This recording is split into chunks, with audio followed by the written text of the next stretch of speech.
is full of bullshit, and we're here to call it out. Real talk, raw truth, and plenty of spice. Welcome to She Who Thrives. We're your hosts, Kaytlen. Mindy. And Harrison couldn't be here today due to sick kids and crazy busy with moving, but we do have a special guest today. We figured since you're not supposed to say hello yet. Sorry. Newbies. Jesus Christ, have you never been on a podcast before? Sorry. Stayed up all night trying to practice. But We figured since you guys hear us talk all the time, today we wanted to do something a little different. And we thought that we would get to know the man behind Kaytlen since we've already gotten to know her. Welcome, Luis. hello. Yeah. I can say hi. Hi. Don't do this. It looks like you're coming out of your mom's vagina. Hello. I'm Luis. Everybody calls me Flo. Nice to be here. I appreciate you. Making a She Who Thrives debut. I hear it all the time, so it's good to see it all in action. I like it. We're going to put Luis on the spot a little today, get to know him and his side of our relationship, maybe ask him some questions that he's not prepared for. So it'll be fun. Okay, so just to start, just tell us a little bit about you. 29 years old. I was born in September. September 11th. Yeah, September 11th. Born and raised in South Georgia, Leesburg, Georgia. If you don't know where that's at, and you probably heard of Albany, Georgia. So I was born and raised at for about 18, 19 years. Then after that, went to the Air Force. So then I went to Texas, and then I came here to Missouri. And been here since 2016 or 2017. I wouldn't trade this place for anything. It's been nice, and everything that we've learned and everything that came with it. That's all, huh? You would? Oh, sorry, the state I would trade, but yeah, the experience here, I wouldn't. How would you describe yourself in 3 words? I'll say determined. Unapproachable, I've been told before. Real unapproachable, and I don't know. What's the third one? Can you help me out? You don't know. Goofy. Quiet. It's only 3 words, bro. It's not very hard. So the viewers out there, the listeners can get a gist of flow, you know? Yeah, I would say goofy. Yeah. Yeah, goofy's good. Obnoxious AF when he's around grandchildren. Yep.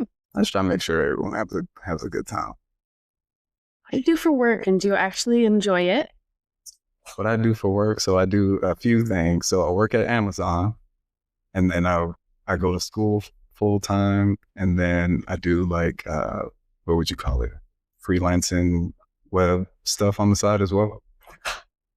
For local business, small businesses. And is it something I enjoy? Yeah. All of them? Yeah. I think all of them. School, it took a little bit to get back into it. It was a little adjustment. I never thought I would go back to school. What's something that you think people would be surprised to know about you?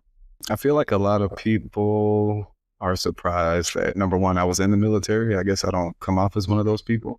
What else? I don't know. I've never been asked before. That's a good one. Yeah. I don't know. What would you say? What surprised you? I don't know. Probably the military thing. What do you like to do in your free time? Shooting basketball with the kids. I play the game with Nixon. Play tag in the house. Be loud. Freeze tag, hide and seek. I don't know. Just try to find stuff to do. I guess if I'm not busy, I always try to soak in the little moments, you know. So if you weren't spending time with your family, what would you choose? What would be the first go-to of what you would go to? Yeah, video game. To not be an introvert, In due time, I would probably say bowling will be the next thing that I'll probably Bowling? bowling. Shooting bow. Shooting bow, sorry. Oh, In due time, he said. I thought you said bowling. I was like, when did you start bowling? It's not very good. Got my own custom ball and everything, man. But yeah, I could see myself getting into that pretty heavy. I would say basketball too. Yeah, shoot around On on the base. goal, yeah. I mean, yeah. So we've heard Kaytlen's side of how you guys met, but what is your version of how you met? The truth? I mean, the truth. Just kidding. I'll take everybody back to that night. Don't. First day I saw her, I always tell her, like, I kind of looked over to her. We were just at some random house. I'm just like, I think we were just playing cards or something. And then some people walk in, and then I look over to the side and I kind of hit one of these, you know, like, everybody else seen this, you know? And yeah, saw the group she was with. So I was just like, you know, didn't pay any attention to it, didn't talk to her, didn't say anything. But as soon as they left, I was like, yo, you know, who was that and where are they going? And yeah, then I had a homie who was sitting there and we were playing cards as well. And he was just like talking about her. So just kind of like floating around. And then we ended up at the same spot. She saw me standing in the corner and she was like, can I get you something? No, that's not how that works. No. Okay. I thought she said something. No. Yeah, opposite. Nice try. I think she was there with somebody.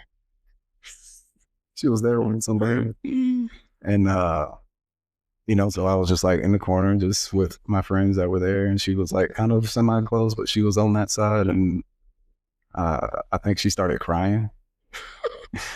I think she was crying. And I was like,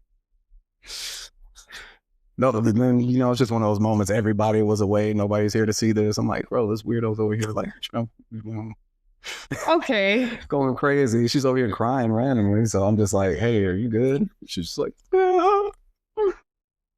I was like, can I get you something? She was like, yeah, okay. I was like, I'm Flo. And she's like, I'm Kaytlen. I was like, You said your name was Luis. oh, yeah. Got it. Yeah. And I was like, you're here with somebody though, right? And she was like, yeah. And I was like, oh, my bad. And then it got weird. She was like, no, you're cool, man. You can talk to her and all this stuff. And just kind of, I think from there, just kind of like messaged her here and there, just like checking in on her. I was like, that was kind of weird. It just like stuck in my mind. Like it didn't look like she was crying from a situation that just happened there. It seemed like it was something that was built up. So I told her in the beginning, I'm like, yeah, you look like one of those people who need like, I don't know, a hug.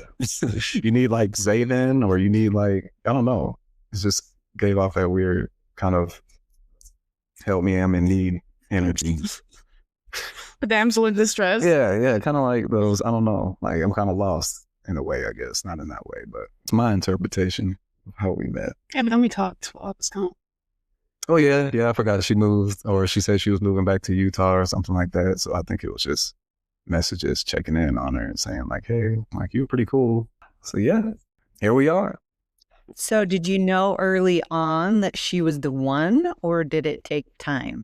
We had conversations. I say that I think I knew right away.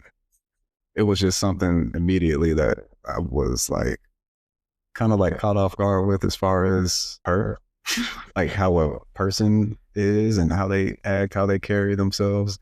And I think it was just this unnatural, kind of like, in a way, like a spiritual attraction from, I don't know, she just acted like one of those people that I was like grew halfway in the church and halfway not in the church. Like she had some discipline, some morals, and she wasn't just gonna like kick a homeless guy on the street. You know, she's one of those to give somebody the shirt off her back. And I think that's kind of rare in today's time. A lot of people are greedy, and she didn't seem like one of those people. Because she was raised right. Yeah. I would say. Who liked who first? Don't you lie about this. And be honest. Yes, you do. Never do. Who tried to shoot their shot 100 times. We all know. There. He liked me first. We know. What's something about Kayt that still surprises you? I think off the rip is just watching her every day, watching what she can do. And then like she actually does it. Like, I don't know, I told her this, like when she first got into real estate, it was kind of weird just seeing her. Again, I'm that type that always reminisces on how it started, like where you came from and how all this stuff in between developed you into this and how you go about your life now. Mm-hmm. And yeah, just watching her like write her notes on the board, write out her tasks on the board on the fridge board, like on the laundry room, like she's got sticky notes and actually execute those things. A lot of people just talk, but she, like just watching her all these steps back and forth, or she'll be driving to, one of these towns in the middle of nowhere. And yeah, she's like just moving. And it just I get caught up in it, but sometimes I got to sit back and I'm like, holy crap. Like I'm over here like on school or I'm working in the morning and then I'm just on the computer, just staring at a screen, and she's like, school, I got FCCLA stuff over here. I got to take her lunch or field trip money over here. I got to go drop off Nixon's lunch. He forgot it.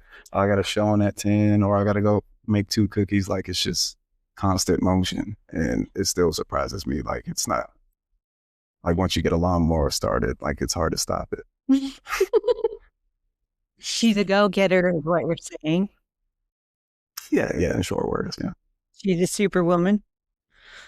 It seems like, yeah. What's something I do that drives you a little crazy?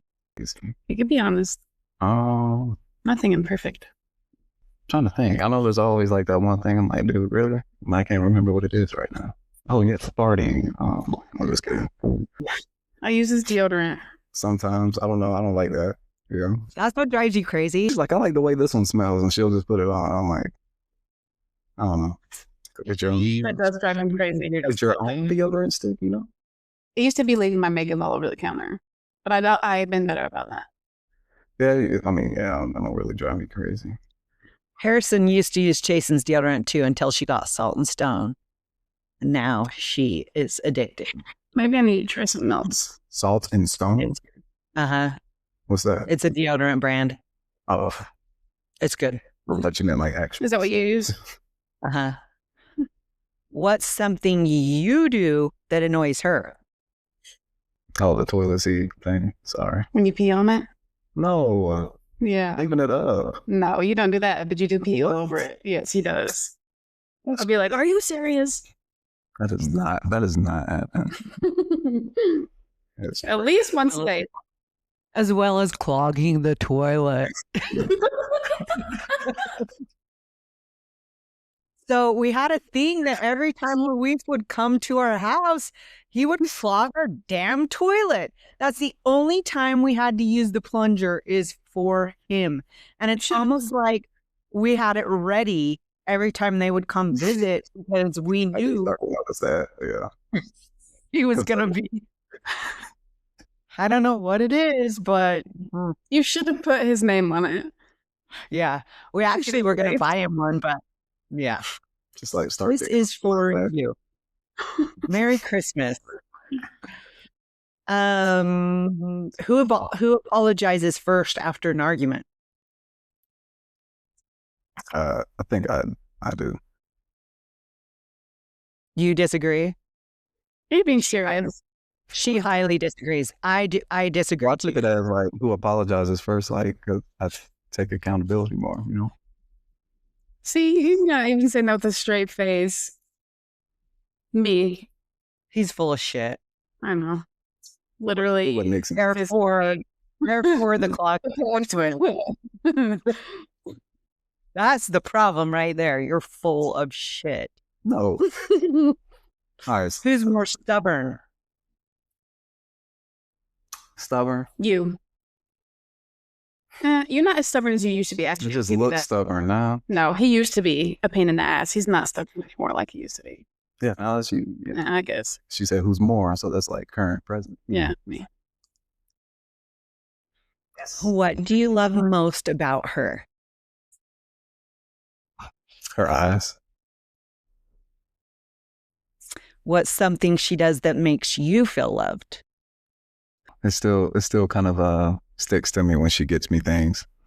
When she gets me like a little gift bag, it'll be random. It's not like my birthday or anything. It'll be like a Tuesday morning, and I have this red bag with, red Airheads and a red fruit punch drink, or like, that type of stuff. Those little things matter. I think I heard you guys say that in one of your previous episodes, and I'm simple. I really don't need a lot, and those little things feels like a lot to me. What's something about her that you think she doesn't give herself enough credit for? Everything. She doesn't give herself enough credit for a lot of things. I don't know. She just has this weird perception, or not perception, this weird perspective that she gets a lot of things done with help. Sorry. And there's really not a lot of help. There's just assistance around her, but she's the one who's actually taking care of these things and actually packing for a vacation for 5, 6, 7 people sometimes. Like, that's her. And then she'll write me a text message. Oh, thank you for helping with this. Like, I didn't do nothing. Like, no, thank you. And get a Starbucks coffee in the morning. But I don't know, just stuff that she simply accomplishes. It can be small, it can be big. And she's like, no, I got all these people to thank. No, it was all you. Like, you're doing it. So let's reverse that and ask you the same question about him. Something he doesn't give himself enough credit for? Yeah. I think probably just how far he's come. Like, he doubts himself a lot. He doesn't realize how much, like, he's actually grown. Like he said, he didn't think that he could go back to school, and he has done it and is about to graduate way sooner than he was supposed to be, on top of, a job and projects. And so I think he just underestimates himself. You've come a long way, kid. Thanks. When are you most proud of him? I think I'm most proud of him when I can see that he's like opposite of that, doubting himself, when he accomplishes something, and I can see that he has kind of let go of that doubt, and I can see that he's proud of himself. Like, that makes me proud that he sees that he did that. When are you most proud of yourself, Luis? I feel most proud whenever I set an actual realistic goal and it actually gets accomplished in the way that you actually plan for. I know that's kind of like on a rare occasion because you have to adjust to life and you got to do certain things, but somehow, some way, this goal still got accomplished. Like, nobody said it was going to be the easy straight road.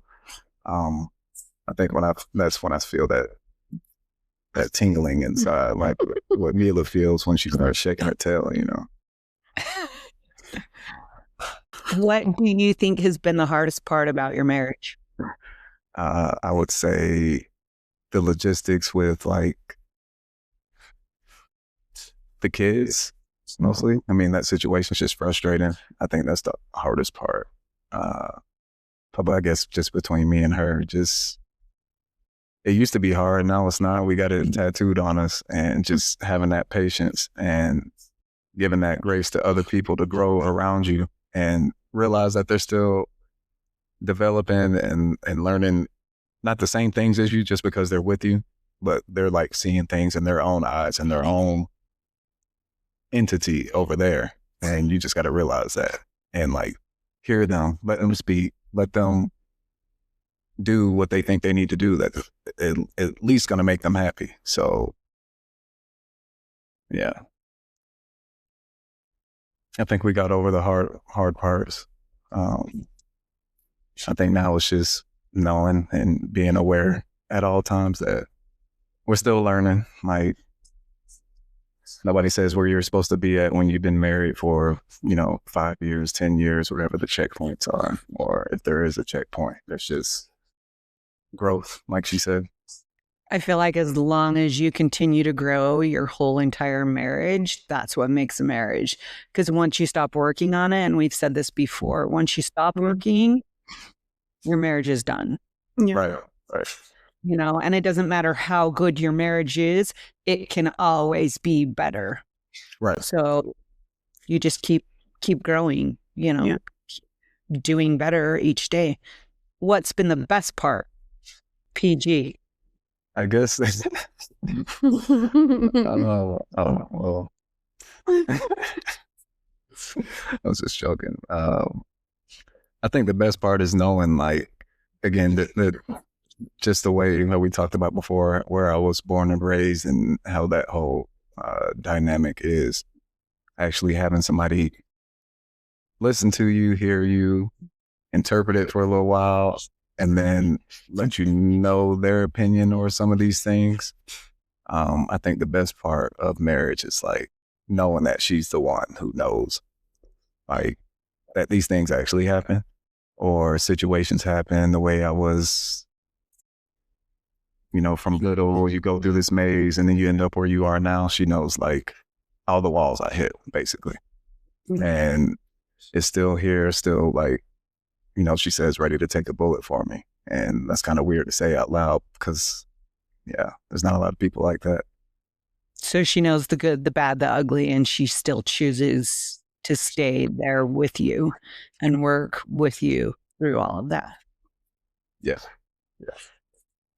That's the best part, because I feel like there's a lot of people who would just be like, what? Like, it's not even like worth the time, the effort. Like, what the heck, dude? Like,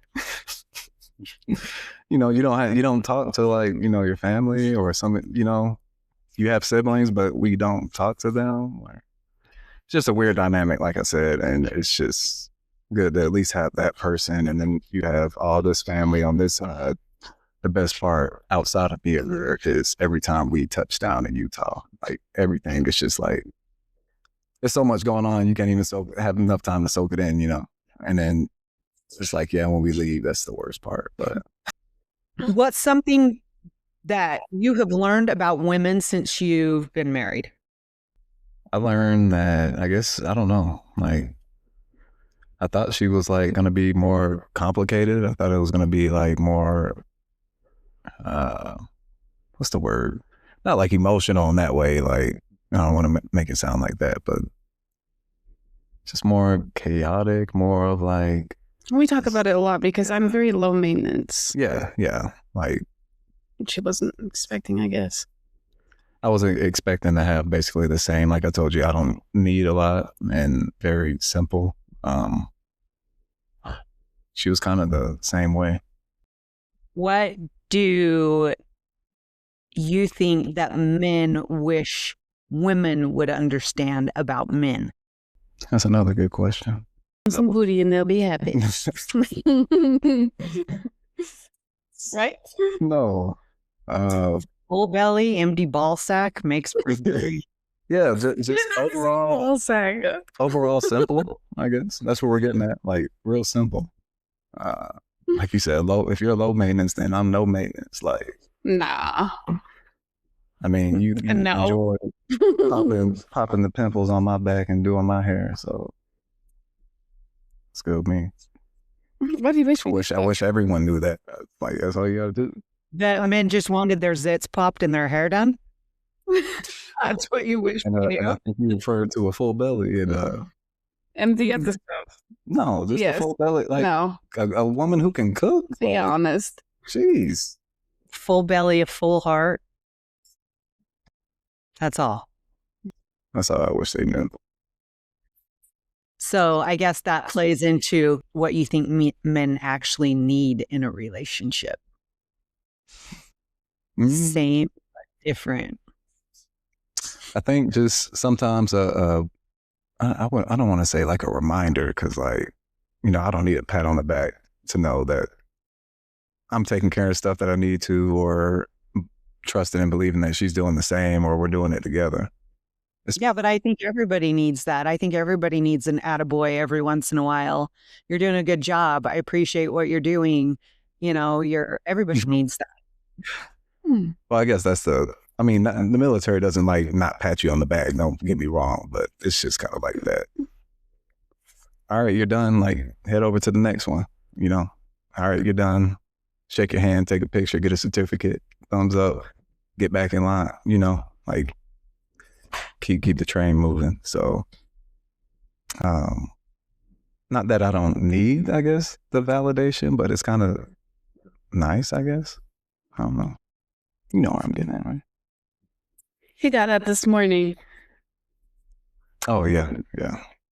Yeah, exactly. Again, just random, I texted her right after, like, yeah, I needed to read that. Like, I needed to hear that. That was pretty nice.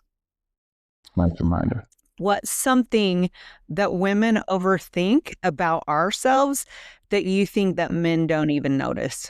That's a good one. I don't notice, but the reason why she spends so much time in the mirror, doing, I'm just like, wow, like you don't see things that she picks on, is what you're saying. I don't see it. No. Yeah, nobody does but her. I don't. At this point, I think she's just trying to like manually pluck the hairs, like I don't have a hair on my face. I don't know what else they're doing. Like it's just she's just like clear spot, just and then a patch there the next morning. I'm like, all right. Something that she does that you love, but you don't tell her enough that you love it.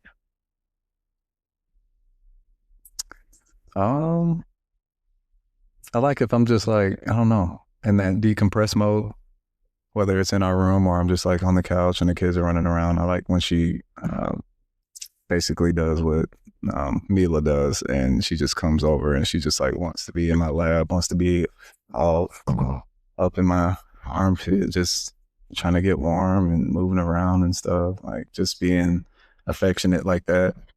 So Mila's the dog. Since people don't know that. No, damn. Like, just you got an idea. Like, that's what she's doing. Snuggle with you. You like when she acts like a dog. Yeah, Snuggle like a dog. I could be standing there and you just come up around me. It's like, I'm like, appreciate you. Need to start chanting. Let me start wagging my tail. Make you sound like a dog. I'm sorry. So you like when she cuddles you? Well, she's affectionate, yeah. Okay. Yeah, when she's being the love language of touch. Mm-hmm. Yeah. What do you think is one thing that a lot of men do wrong in their relationships? Assume. There's a lot of assumptions. I think men are quick to, just from what I hear, they're quick to just like, I don't know, go with the first initial thought. And then that's like to the death. Like that's exactly what happened. There's I wouldn't call it stubborn in that way, but they're just like in their own way. They got too much ego, I guess. I don't know. Like they it's simple. Like just talk, dude. Like there's no nobody you're trying to impress, nobody really like, it's just you and that person at the end of the day. When you're married, it's just like y'all two. And like, it's you two. In our situation, like because of how our schedules work, we're with each other majority of the day. And we either have Ava here all day or she's at school, the kids are at school. So, like, what are you gonna do? Just look at each other, boy, you go this way and I'm walking this way and turning my head this way. Like, just talk, bro. Like all the men out there, like just talk. Like it's not gonna. That's what communication was made for. I'm taking communications class, so I think I'm getting a little bit better and a little bit more, at least knowledgeable about why and reading those things and understanding those things. I feel like you're talking to your younger self. I'm looking right at myself on the screen right now. Like that's when she asked me that question. I'm like, what should I be telling? Oh, you. Little Flo? Yeah, Little Flo. Okay. You need to just listen with your ears. Don't go ahead and think and start jump into conclusions. And of course, I'm just talking about conflict, but I mean, other than conflict, I don't know. It's pretty simple. I think a lot of guys are like that, There's a little phrase that says something about all assuming does is make an ass out of you and me, if you spell out assume. But that's so true, like you have your assumptions but you can go crazy in your mind with a freaking assumption. So why wouldn't you just communicate and not have any of that assumption there? You know, it makes life so much easier when you actually communicate instead of just assume something. Yeah. What was it like blending your families and dealing with each other's exes?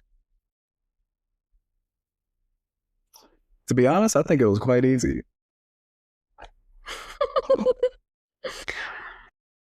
The kids part was easy, right? Yeah, that's what I meant.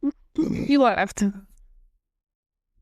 Oh, but then when you said it, that's what I was like. Yeah. I was saying I don't know if it was last week or when we talked about it, but I think I was saying, like, I think that we were a little bit naive about the baggage that we both came into it with. Yeah. Do you agree? I mean, not that we can't handle it or haven't, but I think that we were just kind of like oblivious to it. No, I think in the moment, yeah, oblivious just because like my goal was to at least make sure, like, I don't care what the dynamic is, like, our kids are here together. Like, there's no playing around. There's no, you know what I mean? And now it's time to make sure they have the life that we didn't, or at least I didn't. That's the way I was thinking. But no, I definitely realized, like, just being around and the communication and how it had to, like, happen from the very first time to after that, then it was kind of like, dang. But I didn't think, like, dang, like, how is this going to stop? Like, no, like, yeah, now we're going to keep doing it. And now that we understand the situation, like, I just want to make sure all the kids are good, they're happy, they're having fun, and they're not exposed to the things that, well, in today's world, like, exposed to half the crap that's out there. You talked a little bit about kind of where you came from and how it's completely different when you come to Utah and you're our family. So maybe just explain that a little bit and explain, kind of your background of your family and then how the cultural backgrounds influenced your relationship, good or bad. Yeah. So yeah, I'll start with the easy part. The first time I've met you guys and your family, I know you guys, I think, flew to Missouri first, you and Adam, and I met you guys after that whole situation. But actually stepping foot into Utah was like, I don't know, it was like a discovery for me. Like, there was people that don't know you, welcomed you in their home, like you were basically, like, they known you for years. And especially stepping into Grandma Andy and Grandpa Mike's house that first time, I always tell her about that. Like, yeah, there's like the reason why I still have that faith and belief in the church, because you can feel that when you walk into their home. Like, that's what reverent means. When there's not a Christmas party or chaos going on. But yeah, it was just real eye-opening to see, if I were to go and Google the word family, like, your guys' picture would pull up in the Google images. How I was raised, again, we're talking cultural, majority, pretty much all my family in Georgia is African American and traditional, I guess, Southern. So, there was like, the discipline is different from what I've seen. Just the way you talk, I guess, to kids. Not like how you talk to kids, but like how you go back and forth. Like, let's say that, Brecklin dropped a glass off the table and she cleans it up. Like, that's pretty much it. Like, dang, I told you not to sit the table at the end of the table. Now it's broken. Like, just sweep it up, clean it. And then you go on about your day, and it kind of lingers a little bit and on the other side of the spectrum, and it's just kind of like, why is it that deep? And I think I developed that type of mindset. That's why I'm kind of like, people always tell me, like, you do everything nonchalant, like you be sweating, like just doing, but you do it so nonchalant. I'm like, yeah, there's not a lot of things that are that deep, and I think it kind of stemmed from that. Just hearing and seeing a lot of different things, I would say, like growing up. versus how I'm seeing everything now. Family dynamics, how the FCCLA thing for Breckland, for example, just seeing that is still shocked by it. Like, it's not normal to me to see that, if that makes sense. Like, it's The support. yeah. It's growing up in Georgia for 18, 19 years. Well, I guess it's towards that end, I kind of like realized like, hey, this isn't kind of like what I think the situation I want to be around. And then seeing it from the outside, I was like, yeah, so I know that's exactly how it's supposed to go, how the family support and dynamic is in Utah. It was just a lot of unnecessary drama. I think toxic grudges and stuff. Just all childish. Like, nobody on earth has like time for that. Like, there's people living their last days and last seconds here, and you're over here worried about something that happened and really hurt your feelings, but you don't want to talk about it, So just the cultural difference. Again, when we got married, I was that same way. There was no like talking about it. It was just kind of like, oh, you're gonna guess why I'm angry, and until you guess, like, I'm gonna stay angry. Well, like, for real though, like in that sense. And yeah, it's just, I tell her all the time, I just kind of think I'm going crazy sometimes when I gotta sit back and be like, dang, I can't believe that's how it used to be, and how family in that situation can do, like, mold you in that way. You learn all these things and you're doing it, you're living it, you think it's normal, and then you kind of think like, it's probably normal for them, but there's a better way on this side to kind of handle these situations and actually have a healthy family dynamic. And when you say you love someone unconditionally, or you're actually going to be there for them, it happens. It isn't just like a thought. There's not like a second guess. Like, again, the situation with her, things happen. With who? Kaytlen in the beginning with the kids, and when she was here in Utah, and Adam was right there. Hey, no questions, no nothing. Like, hey, let's go. And that's just kind of like, I learned really quick. That's what I wanted to be. That's what I wanted to do. So then I started. What did that book say? I started observing a lot of things and trying to at least implement it for right now.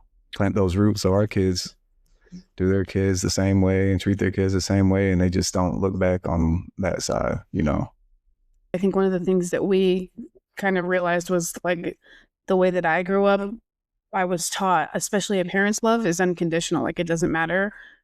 You love me unconditionally. And I think the way that he was raised was almost that love came with conditions, which was, a big difference. I know there were a lot of situations with people in our family where he was like, he saw, how a person acted or a thing that happened, and still everybody still rallied around them or supported them or whatever, loved them unconditionally. And he was like, whoa, back home, like, that person would have been cut off, thrown out of the family. Nobody's talking to you anymore. Kicked off the island. Yeah. Yeah. Not talking about them in a bad way. Like, I don't think anybody in your family has done anything like that, but just to see like, how the family, yeah. Like, what? Like, they're still cool? Like, like, yeah. Well. Yeah, I mean, our family isn't perfect. We have people inside the family that have struggled with, addiction, and, watching that, where, yeah, a lot of times people would just toss you aside and have you have to deal with that on your own, and people have rallied around and been there and been what they, done what they could. Of course, you have to go about it in a different way, not be an enabler, but, still love them and be there for them. And so your parents were divorced at what age? How old were you? I was usually here 2007. I don't know how old I would be. 9. But that was like 9 or 10. That was a pretty toxic marriage before divorce, correct? Or did they have a good marriage? I don't know. It seemed, I didn't really notice it, I guess, when I was that little. I don't know. You're probably just used to it because that's what you grew up with and that's what you saw. Right. Yeah. My memory is just like, hopping all in one car and dropping dad off at work type deal, or, just school type deal. And going over to my grandma's house. I know we call her nanny, but most of the time we would spend our time over there, raised at grandma's house. You don't really have a relationship with your mom at all, and haven't as long as I've known you. Right. And, siblings as well, and, the relationship with your dad as well. So you kind of don't have a family dynamic on that end, which has to be really hard. Like I guess I've never really thought of, I don't know why that made me emotional. Oh. You don't have to be emotional. I know. That's kind of sad. Yeah, sometimes.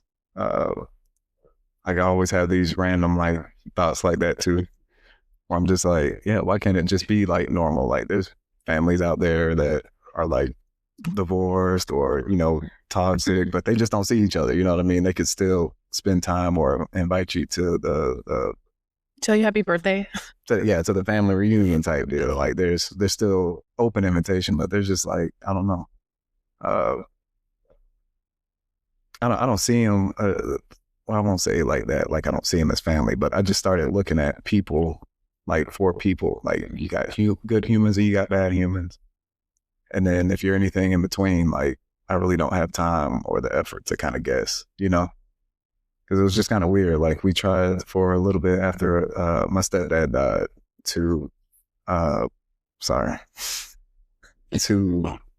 talk and do that thing again. And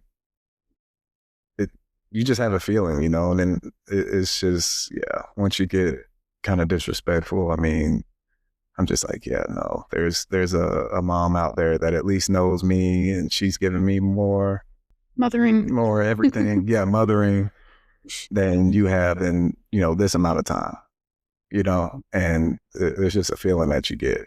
And so, especially just, thinking about it, it's kind of like you said, emotional sometimes, but since the military, like they didn't come up here to visit, nobody's been up here from Georgia other than my dad. Like nobody. So I kind of took that as like, dang, like, what at first I was like, dang, I was told her, I'm like, what did I do to them? Like, what did I do to y'all? Like I was always at least that, like I said, the goofy, happy one, trying to make sure everybody's not awkward and weird and talking about each other or doing something. And then it just, kind of faded out. So it's just kind of automatic now to think, the Millers and the Ovards and the Kick Bushes are like, when people talk about my family, I throw those names out there now. Like, Okay, one last thinker one, and then we'll do a rapid fire with both of you. So what have you guys learned from each other? I don't know, it's gonna sound corny, but I learned that if you just simply like want to do something, like you just have to do it. I know that sounds dumb, but It doesn't. Amen. I literally watched you go from working at a daycare to, trying to figure it out. And then you started Sugar Rush. And then Sugar Rush turned into Cookie Cravings and then Remax. And then like it just kept going nonstop. And it was just when Adam kept telling you, carry that momentum, like it never stopped, to the point where, again, me as a male individual, I'm like, what the fuck am I doing? Like, this person's over here, like moving 10 gears, like 100 miles an hour. And I feel like I'm just running in place. Like, what the heck? But I learned from her that if you want to do something, write it everywhere to where you literally don't turn anywhere in your house without thinking about that goal or that thing in mind that makes you happy, gives you that dopamine in your brain, other than doom scrolling on social media every day, and like actually get some motion in your life. Like, Don't just talk about it. Do it. Yeah. Emotion. Yeah, I like that word. Yeah, it's a good one. What about you? I think we really learned grace. I think that's like the biggest thing that I just keep reiterating is the grace, and not only to give each other grace, not only to give your partner grace as they, like we said, grow and learn alongside you, but also to give yourself that grace. I think that's the biggest thing that we've learned, or me at least. Ready for some rapid fire? You can't just point, you have to say names because most people listen to this, not watch it. Who's more organized? Kaytlen. Hello. You literally just sat and talked about. Okay, let's redo this. Let's play honest rapid fire. All right. Right? I mean, I think we're organized in different ways, though. Yeah. I was gonna say, yeah, but overall, yeah, she's Okay. more organized. Yeah. She's got the OCD. Who spends more money? Luis. Hey, Wow. Who takes longer to get ready? Luis. okay, no, I'm not gonna be. You shower way longer. It takes you way longer to shower. I know that. But you don't necessarily shower to get ready. Who literally is in the shower so long with it burning hot that you could peel the paint off the walls when you get out of the shower. They're always like, But "Do you have yeah. fan on there?" It takes me a long time to get ready. Not like it used to. It takes me longer to get ready. Do you see all the hair I have on my head? You do have a lot of hair. Who's more emotional? Me. I was just kidding. Kaytlen. Kaytlen. Little K. Who's always right? Luis. I don't have to say it. Who says I love you more? Me. Me. I think we say a good balance. That's true. Like every time she says it, I say it, and every time I say it, she says it. So Who would survive longer alone? Luis. Who's more likely to start an argument? Luis. Kaytlen. Who's more affectionate? Me. No, I think we're about equal. Yeah, we're about equal.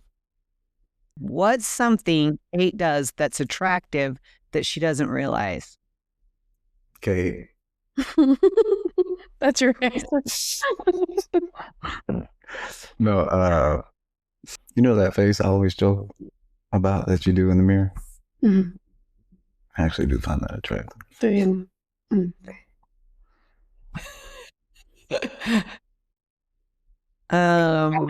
Face. Yeah, when she's doing like her makeup or trying to pop something, she does like this. No, wait, don't. Yeah, you do. It's cute. I'll admit it. You can do it now. What's something that you wish that you did more of as a husband?